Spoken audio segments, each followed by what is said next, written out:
ইতিমধ্যে পলিটিক্যাল পার্টিগুলি খুবই রেসপন্সিবল আচরণ দেখিয়েছে, প্রার্থীরা খুব রেসপন্সিবল আচরণ দেখিয়েছে।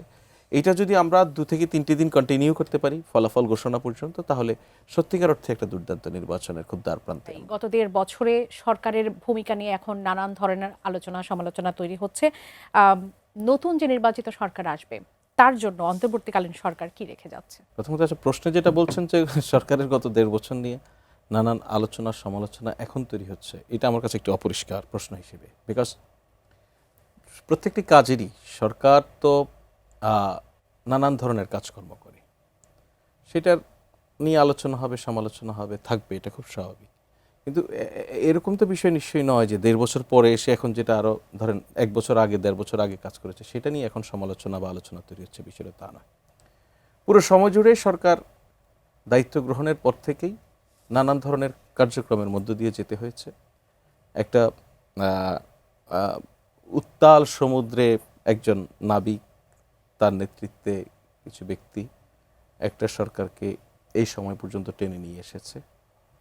যেই প্রধান চ্যালেঞ্জগুলি ছিল, বা যদি আমি বলি প্রধান যে 3টি বিষয়কে গুরুত্ব দিয়ে অন্তর্বর্তীকালীন সরকার কাজ করেছে, তার 1 নম্বরে ছিল সংস্কার, 2 নম্বরে বিচার এবং 3 নম্বরে নির্বাচন।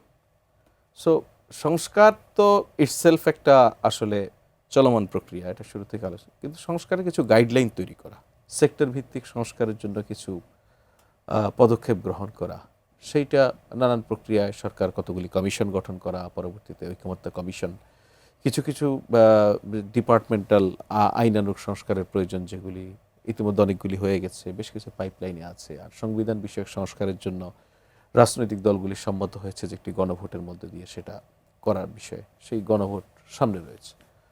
বিচারের বিষয়ে ইতিমধ্যে একাধিক মামলার রায় হয়েছে, বিচারের কার্যক্রম কিছু হয়েছে, কিছু চলমান রয়েছে। এটাও আসলে একটা চলমান প্রক্রিয়া, এটা বিচারের কাজ কেউ ধরে সময় বেঁধে দিয়ে শেষ করতে পারে না। তাহলে বাকি থাকলো নির্বাচন, নির্বাচনের বাকি আর 2 দিন।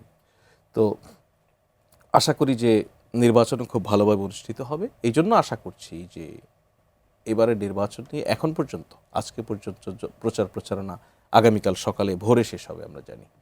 এই পর্যন্ত এই প্রচার প্রচারণায় 2-1টি আইসোলেটেড ইনসিডেন্ট ছাড়া খুব ভালোভাবে প্রচার প্রচারণা লক্ষ্য করা গেছে।